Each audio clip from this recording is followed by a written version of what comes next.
You have to eat right now. I'm sorry, if there are dog sounds in the background, this is his house, okay? Look at that.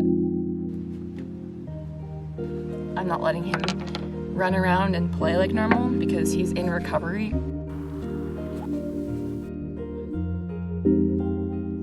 This week has been full of quite a few unexpected twists and turns. After finishing up an off-the-cuff tour of Zion National Park, Finn and I finally left the area, our course set once again for uncharted territory, this time with a new friend in tow, who I will halfway introduce at the end of this video. My last morning in this area started with a shuttle bus tour. I know that everybody's probably rolling their eyes out of boredom, but on this morning, I was ecstatic. I'd fallen asleep the night before with my fingers and toes crossed, hoping that the weather would be cold enough to leave Finn in the van. When I woke up the next morning, it was a nice cloudy 60-degree day, and so ecstatic I became.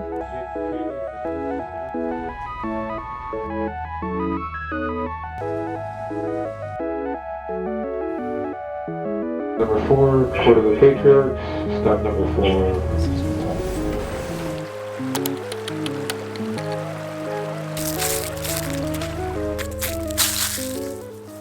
So this stop at the Patriarchs, it made the whole shuttle ride worth it. I was coming into this national park and shuttle ride assuming that there'd be tourists everywhere, but to my delight, I was the only one at the stop. My feet are numb. The Patriarchs towering above me, the river flowing beside me, the fall colors were, I was not expecting them at all, but they were so prevalent here in mid-November.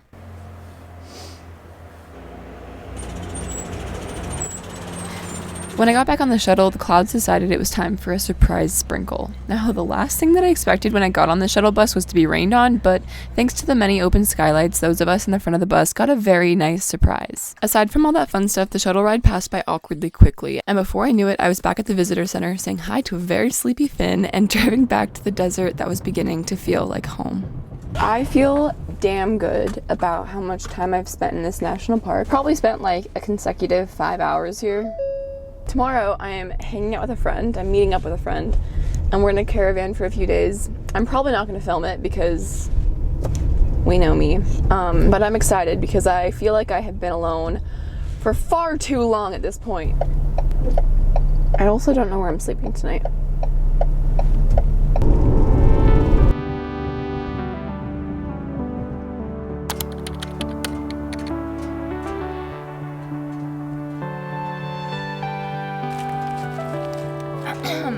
Hello.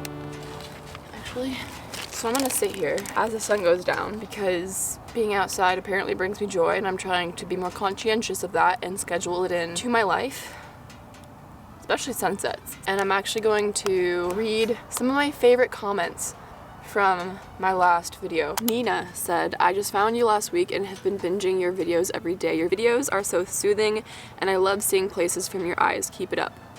Thank you. I really appreciate this. I feel like the people who really like my channel say that it's soothing and calming, and the people that hate my channel say that it is chaotic and the opposite of soothing. Not sure what that's about, but I definitely appreciate it. So many people alluded to the fact that they knew where I was, and so I haven't been staying at that spot anymore because I didn't feel safe staying in there anymore. Jojo said, "I love your van life, it's awesome, something that I would love to do. The only thing is I'm 64 and I'm kind of scared to be out there by myself, but kudos to you, awesome, enjoy." I'm kind of scared to be out here by myself too, sometimes, not all the time. I like being around people, and it's always scarier like when you're thinking about doing it than when you actually do it. I had like 3 years worth of just freaking out about how scary it would be to the point where I never actually did it. And then when I finally did do it, I was like, oh, it's not so scary after all. But I still have my nights. Parker asked, "How do you like the new MacBook Pro? It's changing my life." Okay, that's the end.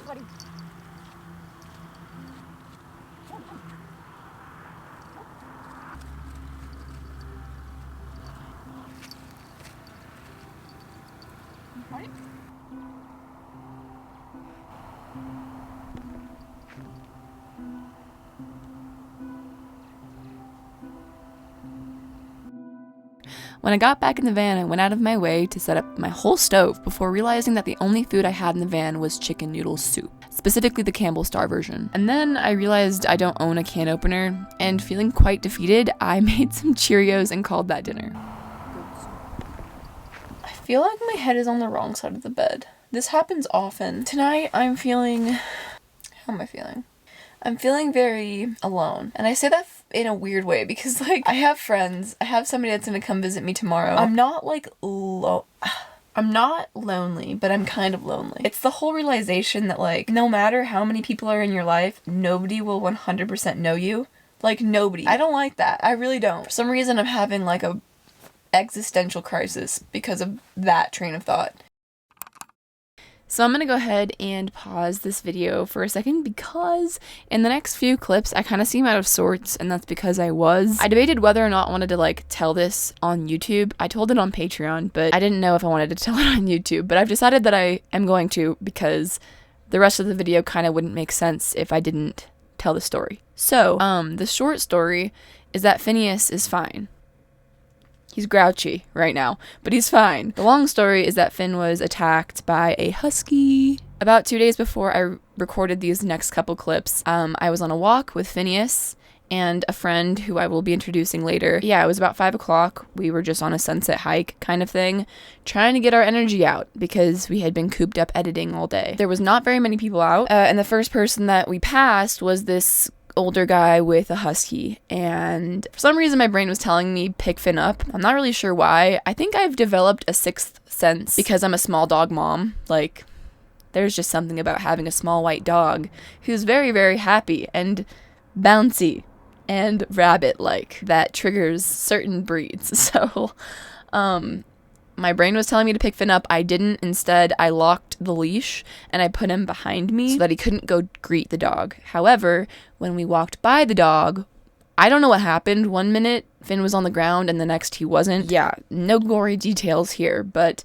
long story short, after about 15 seconds, the husky put Finn down. I picked him up. My friend and I focused on Finn instead of the guy and the other dog because, of course, I'm going to make sure that Finn's okay before I start yelling at somebody. Although I'm not the yelling type, so I definitely wouldn't have yelled, but I'd like to pretend that I would have. After about a minute, it was very, very clear that this was not life or death. He was okay, very, very scared, very, very timid, clearly in pain. It wasn't life or death. And so I looked at my friend and I was like, hey, could you possibly? And he jumped up and he ran after the guy to try to get his contact information. The long story short of that is that the guy ran away and he just left. So we ended up just getting back in our cars and driving to St. George, Utah, which was about 40 minutes away. And we went to the emergency clinic there. The vet was really nice. The people in the waiting room were really, really nice. And about 4 hours after the whole thing happened, we walked out with a relatively inexpensive vet bill. Relatively. And also a very, very tired, sleepy Finn on our hands, high on painkillers. A week and a half later, he's completely fine. I still have this vest on him so that he doesn't lick his wound, but this was his wound at the time. This is his wound now. I would say that the worst injury that came out of this was my finger, and I'm not going to show it on camera because it's kind of disgusting. When the husky grabbed Finn, the leash gave me a really, really fat rope burn kind of thing. It's kind of obvious that I probably should have gotten stitches. That's my story. That's why I am a little bit down in the next couple clips, but throughout the rest of this video, I do talk about Finn's recovery, so. Good morning. I have officially been in St. George, Utah, well, La Virgen, also known as Virgin, also known as Hurricane, spelled hurricane, for like 17 days. I don't know what happened. The time just flew by. It is finally time to skedaddle.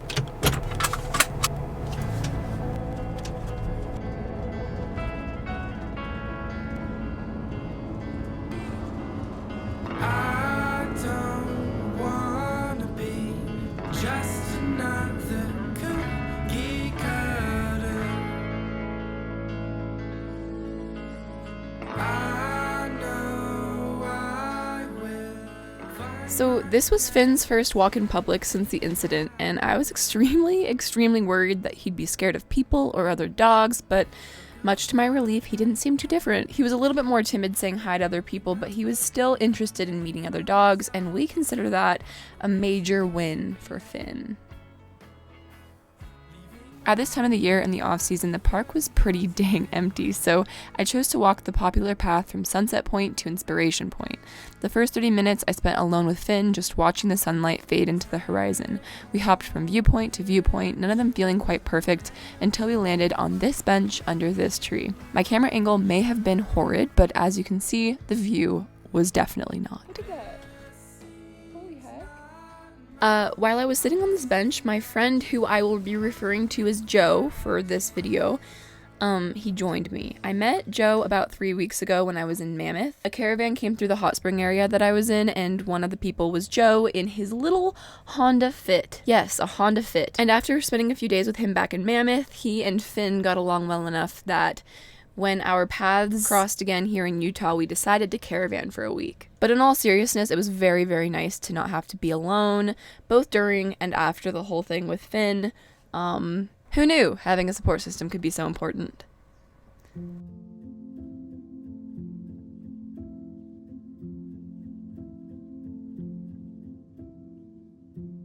So we are currently on our way to some BLM land, or maybe National Forest land. It's probably National Forest land. It's always weird getting places that you've never been before when it's dark outside. If I was alone, I probably wouldn't show up here at night for the first time.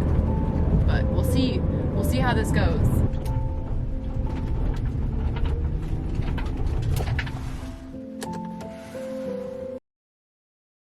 Good morning, good morning. It's like 10:30. I have become a night owl. Maybe permanently. I don't know. We pulled in last night when it was completely dark, so I'm very curious to know. I haven't peeked outside yet. Do you want to know what's outside?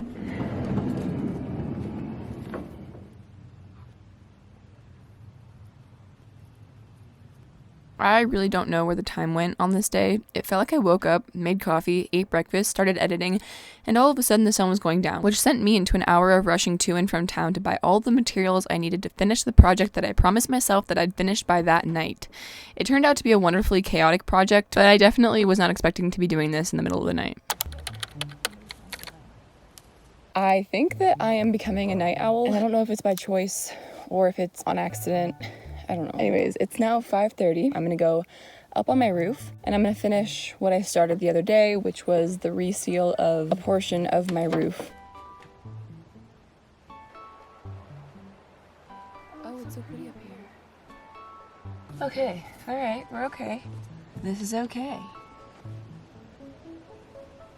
Okay, so basically what's happening here, on my roof, I have 2 solar panels. I have my fantastic fan, and then I have the port where the solar panels go into the van. Now the solar panels are bolted into the roof rack, pre-drilled holes, so they're bolted and sealed and taped. They ain't going nowhere, they're not gonna leave. My fantastic fan, there's like 3 different things that we sealed it with. That's also fine. But this port right here is just caulked. It's cracked, so I need to reseal this like yesterday. So that's what I'm doing. How does this work? Ruh-roh. Use this. Oh, aren't you supposed to cut this? Yes. How to use a caulking gun? Oh, that didn't really help. So how are we this fine evening? Finn's all grouchy today because I'm not letting him run around and play like normal because he's in recovery, but he's pissed off about it, so that's a good sign. This area is way prettier than I thought it was going to be. Not that I thought it was going to be like not pretty, but it's definitely blowing away my expectations. Except coffee shops. There's no sit in coffee shops. I decided that I'm not going home for Thanksgiving. I am getting thrown into a little bit of a mental spiral thinking about being alone on a holiday because holidays are super weird in the van life. Everything is closed. It's almost eerie.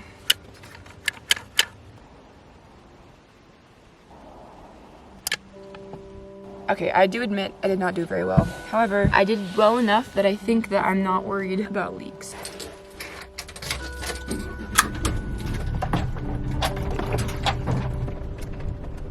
I'm currently experiencing a very high in regards to van life. Like I was thinking the other day, I was trying to imagine what it would be like if I went back and lived a normal life.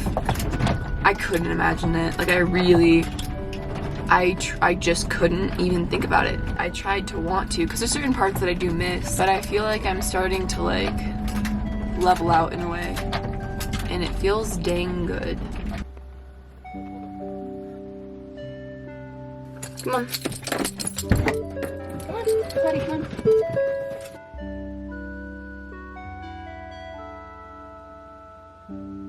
You feeling better? Yeah?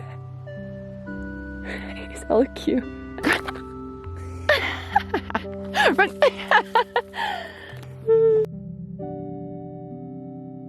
Are you ready? Ready? Oh, open up. Open up.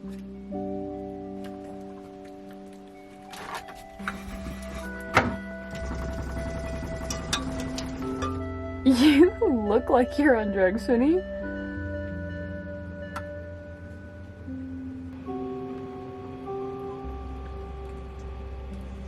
This tastes like a ginger snap. Loud trucks make me irrationally mad. Somebody tell me why I'm barefoot. I'm ready to garden. This is flying by. Yes, it is. Well, I do that a lot. I also forget my towel a lot. I'm unhooking my solar panels. I feel like Nim from Nim's Island, except Uno reverse card. Am I stupid? You're beautiful. You're beautiful. You take the compliment. Okay.